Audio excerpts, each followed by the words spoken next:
Okay, so let's start with a super quick revision of the next chapter, that is TDS and TCS. Yes, two sections. TDS is covered under section number 51 of the CGST Act. TCS is covered under section number 52 of the CGST Act 2017. What does the concept of TDS and TCS says? TDS says that whenever there is a supplier, okay, if there is a supplier who is supplying some taxable goods or services, okay, if he is supplying any taxable goods or services to some notified recipients, then in that case, when the recipient is making the payment back to the supplier, from that payment it is required to deduct some TDS and deposit it to the government. Okay, so whenever some notified recipient is making the payment to the suppliers, at that time they are required to deduct TDS under section number 51. That is the basic concept of this TDS. Now this TDS which was deducted by the notified recipient, okay, then they will have to pay it to the government, okay, and the supplier whose TDS was deducted, that person will get the credit in its electronic electronic cash ledger. Are you clear with this? Okay. If you want, I can just show the working to you. Now let's say here, can you see here on the board, there is a person called as, I'll keep on highlighting. There is a person called as supplier, then there is a person called as recipient. These recipients are some notified recipients which we will study. Supplier will provide taxable goods or services to the recipient for which payment will be done by the recipient. When the recipient does the payment, from that it is required to deduct the TDS and pay it to the government. Right, and the supplier whose money was deducted, this amount, let's say 2 rupees of TDS was deducted, so this amount will be credited to the electronic cash ledger of the supplier, which it can use for discharging its liabilities.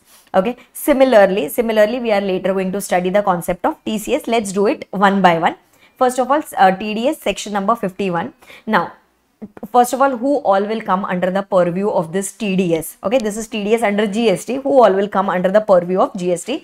So when the recipient of taxable goods or services, or when the deductor, can we say the person who is going to make the payment to the supplier, that person is going to deduct, right? Who all are these deductors who can deduct the TDS? So it can be a central government or a state government department or establishment. Okay, in that one of the ministries is Ministry of Defense also. So some authorities under Ministry of Defense are coming under TDS purview. Some authorities under Ministry of Defense are not coming under that particular purview.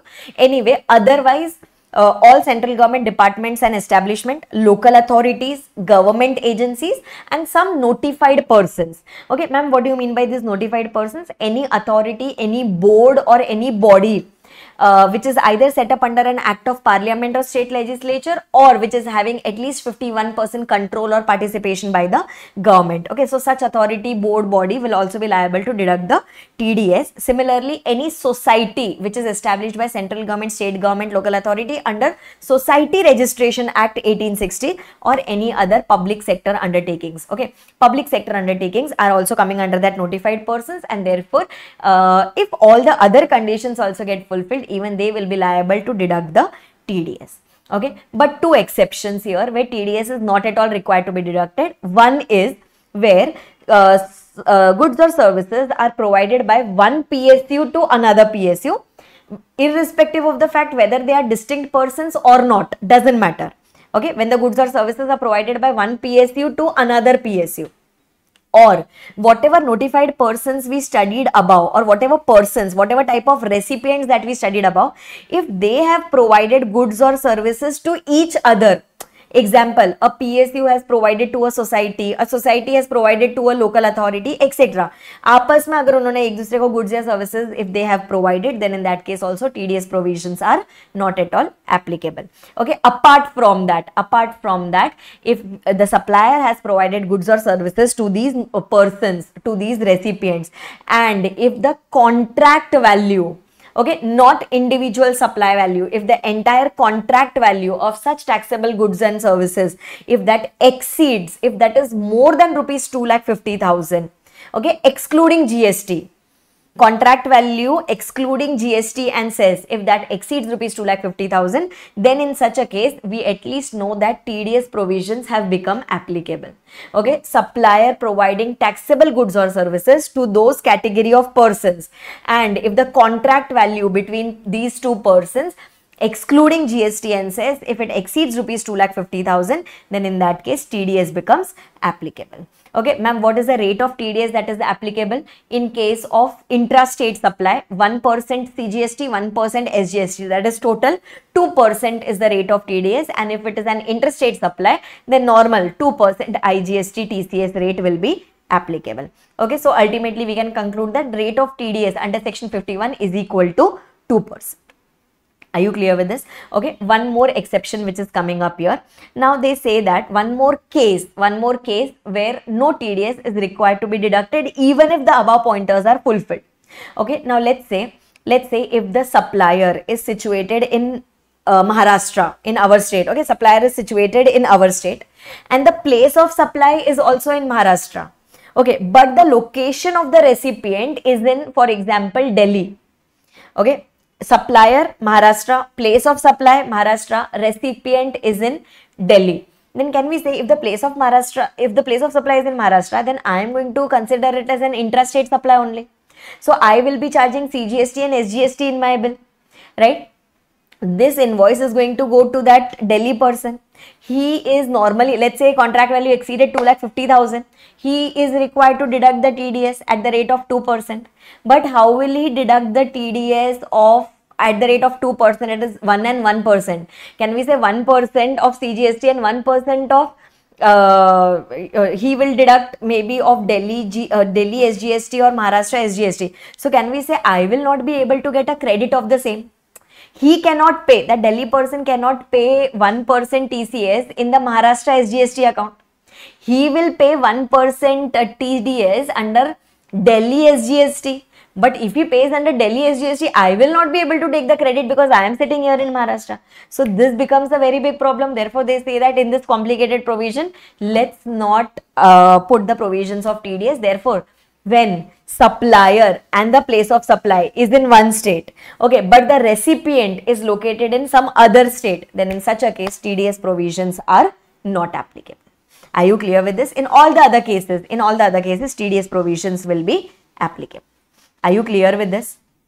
Yes. Okay. Then whenever we calculated this contract value, okay, contract value, if it exceeds 2,50,000, then TDS provisions will be applicable. And when you are calculating this contract value, it is going to be excluding GST and excluding the cess element. Okay. Then if all these conditions are fulfilled, then TDS is required to be deducted. TDS will be deducted at the rate of 2% and that has to be deposited with the government by 10th of the next month. Okay, before 10th of the next month, it should be deposited with the government. Okay, then as soon as that person deposits it with the government, then that deductor, okay, just like your income tax, that deductor is required to issue a TDS certificate to the deductee in form GSTR 7A, which will contain all the details about the TDS deductions that has been done. Now, that deductor who has deducted my 2% TDS, can we say that person is required to pay that amount of TDS to the government? If he does some delay in paying that amount of TDS to the government, then interest will be applicable. And as soon as that particular person makes the payment of TDS to the government, after that an option will be given to the supplier to avail the credit of such TDS in its electronic cash ledger. Are you clear with this? Yes. Okay, then after that, the person who is deducting my TDS, that person is required to take a separate registration for the purpose of deducting the TDS. That person will apply for registration on the GST common portal and will be given the registration within a time period of 3 working days. Are you clear with this? This was all about your TDS provisions under section number 51. Okay. Now, TDS provision. First of all, supplier can be any particular person. He should be making supply of taxable goods or services only. Exempt is not allowed. Okay, means if exempt goods or services are provided, then there is no TDS provisions applicable on it. Okay, so if I am supplying you, you are the recipient, I am providing any taxable goods or services, and you are that recipient, government, central government, state government, department, establishment, government agencies, PSUs, local authority, notified persons, then when you are making the payment to me, provided the contract value exceeds rupees 2,50,000 excluding GST and cess, then you are required to deduct my TDS at the rate of 2% and pay it to the government within a time period of 10 days from the end of the month, right? And one special case where TDS was not applicable, when the supplier, okay, and the place of supply is in one state and the recipient is located in some other state, then in such a case TDS provisions were not applicable. Are you clear till here? Yes, this was your TDS provisions. Now, similarly, let's go to the next TCS provisions. Okay, collection of tax at source. Now, collection of tax at source is also related to your e-commerce operator, section number 9(5) of CGST and section number 5(5) of the IGST, which we have already taken up in the earlier chapters, right? So, e-commerce operator concept we had studied, where we had taken multiple examples of Ola, Uber, Rapido, Zomato, Swiggy, Make My Trip. Remember all these examples that we had taken earlier? Yes, so if there is a supplier, okay, if there is a supplier who is supplying any goods or services, okay, or I should say who is supplying taxable goods or services to the customer through an e-commerce operator, this is mandatory. Okay, when the goods or services are provided to a customer through an e-commerce operator, and the e-commerce operator who is there in between is collecting the payment from the customer. Okay, normally when we order food from Zomato, we make the payment to Zomato and then Zomato further shares it with the restaurant, right? So if this is the way in which the transaction is being done, then this section number 52 has put a responsibility on the e-commerce operator, okay, on the e-commerce operator to collect tax, TCS, to collect tax at the time of making the payment to the supplier. Can I say buyer? The customer would have made the payment to the platform, to the e-commerce operator. Now, e-commerce operator will further pass on this money to the supplier. When it is further passing on the money to the supplier, from that it will have to collect some amount of TCS and pay it to the government. Are you clear with this? Okay, now this is applicable for taxable goods or services which is provided through an e-commerce operator. Now, on what value and what is the rate of TCS, etc. applicable, let's try to understand that. Now, TCS will be applicable at the rate of 1%. Okay, in case of intrastate supply, it is 0.5% plus 0.5% coming to aggregate 1%. And in case of IGST, that is in case of interstate supply of goods and services, it is going to be 1%. Okay, so TDS was 2% rate, TCS is 1%. Okay, now, in TDS, first for applicability, we had to check if the contract value is exceeding 2,50,000. If yes, then every time when the recipient is going to make the payment to the supplier, at that time it was required to deduct TDS at the rate of 2% every time. Now, similarly, here also in case of TCS, when the ECO is making the payment to the supplier, okay, then 1% TCS will be collected on the net value. Okay, on the net value, I'll highlight it for your quick reference. 1% TCS will be applicable on net value of goods or services supplied. Okay, means can we say sometimes there can be returns also, goods return also. We order goods from Amazon, etc. and if we don't like, we return it within the next 7 days, 10 days, etc. So whatever is the net value of goods or services supplied through ECO, okay, means after returns, after sale returns and excluding your GST and cess, okay, on that particular amount, your TCS will be applicable at the rate of 1%. Are you understanding? Let's say the value of goods supplied through e-commerce operator is equal to 1180 including GST. Then TCS will be applicable on 1000 rupees, that is excluding your GST. Okay, again, ECO is required to collect this tax from the supplier and means from the payment that will be done to the supplier and pay it to the government. Are you clear with this? Yes, two exceptions where TCS provisions are not applicable. First of all, when notified services as studied under section number 9.5 or section number 5.5, when those notified services are provided through e-commerce operator, at that time, do you recollect ECO was liable to pay the tax? ECO was liable to pay the tax on that supply of goods or services. In that case, TCS provisions are not at all applicable. Okay, so the provisions that we had studied in the earlier chapter, Zomato, Swiggy, or Ola, Uber, and all those things, those were coming under your notified services. If those notified services are provided through ECO, then TCS provisions were not applicable. Okay, but if there is any other supply, okay, if there is any other supply of goods, or if there is any other supply of services other than notified services, okay, example, I am providing coaching services through an e-commerce operator. That was not covered in that list. So in that case, TCS provision will, now in the case of this coaching services, TCS provision will be applicable. Okay, let's say I am selling this AC remote through Amazon, Flipkart, etc. Then this is normal supply of taxable goods. On this provision, TCS, on this particular product, TCS provisions will be applicable. Okay, but provided the supplier has sold it through e-commerce operator and e-commerce operator has collected the payment from the buyer. Okay, if these two provisions are fulfilled, then TCS provisions shall become applicable. Then after that, suppose if the supplier is selling the products from his own website, then in that case, then in such a case, TCS provisions are not at all applicable. Why? Because TCS provisions will become applicable. TCS provisions will become applicable only when there is a ECO in between. So if I am providing some goods or services from my own website, then TCS provisions are not applicable. Are you clear with this? So till here, okay, one very important exception that we have studied is if any notified services as studied under section 9.5, see I have given you the reference also, transportation of passenger, accommodation service, housekeeping service, etc.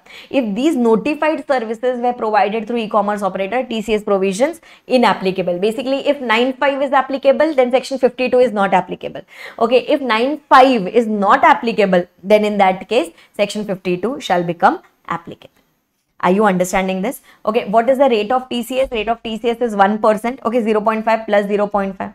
Now, what if there are multiple ECOs in between? Okay, there is a buyer who is buying the goods through one particular ECO. Okay, then this ECO is integrated with some other ECO, and that person is ultimately having the agreement with the supplier. What if there are two ECOs in between? If there are two ECOs in between, who will be responsible for collecting the TCS? Then that particular ECO will be responsible for collecting the TCS, who is ultimately passing the money to the supplier, who is ultimately making the payment to the supplier. That person will be liable for the TCS provisions. Are you clear with this? Okay, then one more amendment that we had seen in the composition provisions, that if any particular person, if there is a composition taxpayer, okay, if there is a composition taxpayer who is earlier a composition taxpayer was not allowed to provide goods or services through ECO, but then they cut the word goods from there, means a composition taxpayer can still supply goods through an ECO. If a composition taxpayer is supplying goods through an ECO, then in that case, TCS provisions will now become applicable. Okay, still a composition taxpayer cannot provide services through an ECO, so TCS provisions will not be applicable there. Okay, then this 1% rate of TCS will be applicable on what? It was applicable on the net value. It was applicable on the net value of the taxable supplies. That is, after considering all the returns and excluding the GST taxes as well as the cess. Are you clear with this? Okay, yes. And one more thing. TCS is not applicable in case of reverse charge mechanism. TCS will not be applicable in case of import of goods or services transaction, because there anyway custom provisions shall apply. Okay, then when this ECO was making the payment to the supplier, at that time it collected the TCS. At the time of collecting the TCS, it is required to deposit the TDS to the government before 10th of the next month. Okay, once it deposits the TCS with the government, after that it is required to file a monthly statement in form GSTR 8 on the common portal, in which it will put, it is just like your TDS return kind of a thing, in a TCS return kind of a thing, in which it is going to put all the details about why was TCS collected, on what amount TCS was collected, how much is the TCS applicable, and all those things. So the due date for filing GSTR 8, that is this monthly statement, is also going to be 10th of the next month only. Means immediately after making the payment of that TCS to the government, payment of TCS plus filing of this GSTR 8, both should be completed by 10th of the next month. Are you clear with this? Then as soon as this person, as soon as the ECO files GSTR 8, this information will also be available to the registered suppliers, okay, whose TCS was collected, so that now they will come to know that their TCS has been deposited with the government, and now they can avail the credit of that TCS and can credit it to their electronic cash ledger. Are you clear with this? Okay, then after filing this monthly statement, once the year gets over, they are also required to file an annual statement in form GSTR 9B, which is to be filed by 31st December of the next year, which will again contain all the details about the TCS throughout the year. Okay, then the persons who were required to collect the TCS, they are required to get themselves registered as a tax collector. They will have to apply for registration on the GST portal. They will be granted the registration within a time period of 3 working days, and later if they feel that they are not at all liable to collect the TCS or deduct the TDS, then they can apply for cancellation of their registration. Are you clear with this? Yes. Then after that, next important point is in which month, okay, in which month TCS provisions become applicable. Now, there can be a possibility that supply is made in 1 month, but we are able to, supply means supply which was done through the ECO. Okay, let's say it was done on last day of the month, but the payment was collected from the buyer. Okay, the payment was collected from the customer in the next month. Maybe it was a COD delivery or COD order, etc. Then too, they still say that TCS provisions will not get postponed. TCS provisions will become applicable in the same month in which the supply was done. Okay, if the supply was done in the last month, then in the last month itself that TCS provisions of paying it to the government will become applicable. Okay, then there is a power which has been given to authority who is at least of the rank of deputy commissioner of GST. Okay, any officer not below the rank of, or any commissioner not below the rank of deputy commissioner, that person can ask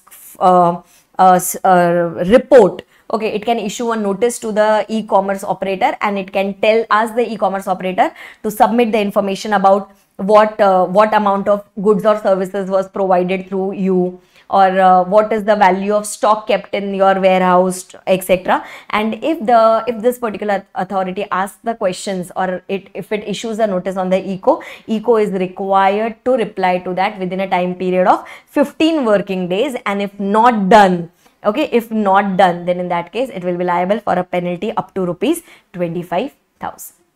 Very clear with this? And yes, the ECO, when it is paying the amount of TCS to the government, okay, it has to be paid in cash. It cannot use its input tax credit and pay that amount of TCS to the government, because once we pay the TCS to the government, correspondingly the supplier is going to get the credit of the same in its electronic cash ledger. So we will have to pay the TCS in cash, then only it will be reflected in the supplier's electronic cash ledger. Are you clear with this? Okay, then with the new concept being introduced, this was your amendment with new clarification which has come up here. That is, now you must have heard about this ONDC concept. ONDC concept which has been introduced by the government. It is not a platform, but it is a network where multiple buyers are going to meet multiple sellers. Okay, intermediaries will be eradicated. This is what they are planning. So ultimately the customers are going to get the goods at reasonable prices online. Okay, so this ONDC concept was introduced. Now in this ONDC also, in between there can be multiple ECOs. Okay, for technical purposes there can be multiple ECOs in between. As you can see here from the diagram, this is the first issue. Let's say there is a buyer who wants to buy, so he goes to an app. Okay, let's say Paytm is offering the option of ONDC purchases there. So the buyer goes to the website of or to the app of Paytm. Okay, so your Paytm is called as the buyer side e-commerce operator. Now similarly, there will be a supplier who is willing to supply his product through a particular e-commerce operator. So now here between buyer and supplier there are two e-commerce operators. So first question arised was, is TCS provision applicable in case of ONDC also? It was anyway applicable in case of platforms, Amazon, Flipkart, etc. Is it applicable in case of network also, ONDC network? So answer is yes, it is applicable. Here, who is going to ultimately make the payment to whom?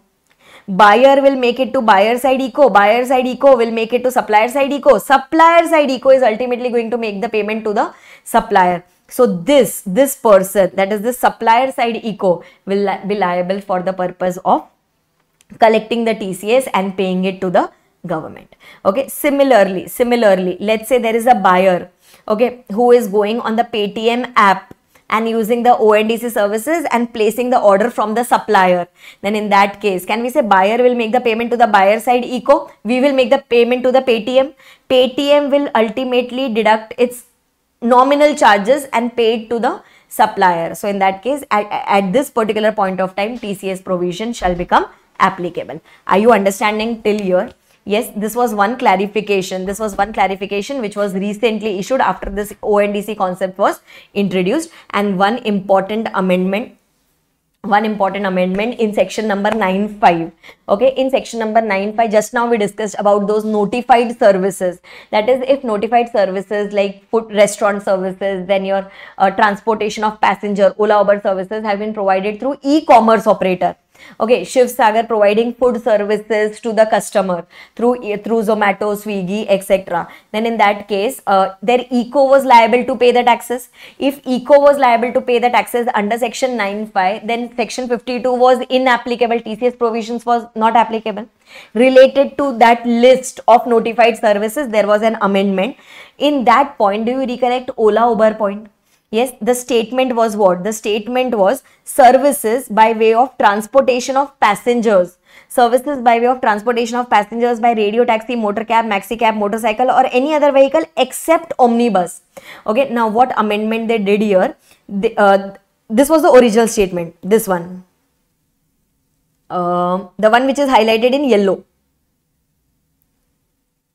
Okay, this was the original statement. From the original statement, what they did was they have cut the word omnibus. What does that mean initially? Primarily, it means that if transportation of passenger service has been provided by omnibus, then it is not a notified service. Okay, if it is not a notified service, now can we say TCS will become applicable on that? Okay, that was put up here. Okay, then what they did was they introduced one more point in section number 9.5. Okay, they introduced one more point in section number 9.5, one more line item where they said that services by way of transportation of passengers by an omnibus except where the person supplying such service through eco is a company. Means what? Okay, let's break it in two parts. First part is this.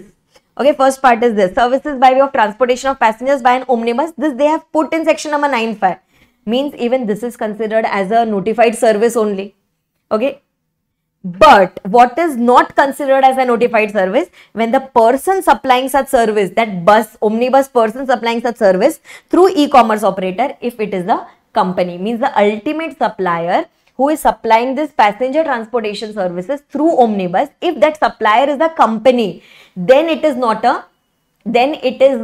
a notified service. Okay, means example, let's say there is a supplier.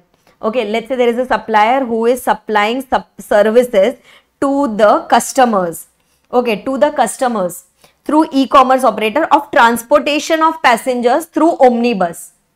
It is a notified service. Okay, but if this supplier is a company, okay, if this supplier is a company, then it is not a notified service. Means can we say 9.5 is not applicable to this person? If 9.5 is not applicable, then can we say in such case section number 52 will become applicable? Okay, so omnibus can be divided into, services by omnibus can be divided into two parts. Okay, what are the two parts in which it can be divided? First one, if the supplier is a company. Second one, if supplier is not a company. If supplier is not a company, normally section 9.5 applicable, therefore 52 inapplicable. But if omnibus service supplier is a company, then in that case 9.5 is not applicable. Okay, and if 9.5 is not applicable, then we can say that section 52, then we can say that section number 52 becomes applicable. Are you understanding this? Yes, this was an important amendment in section number 95 also, as well as in section number 52 also. Are you clear till here? Done.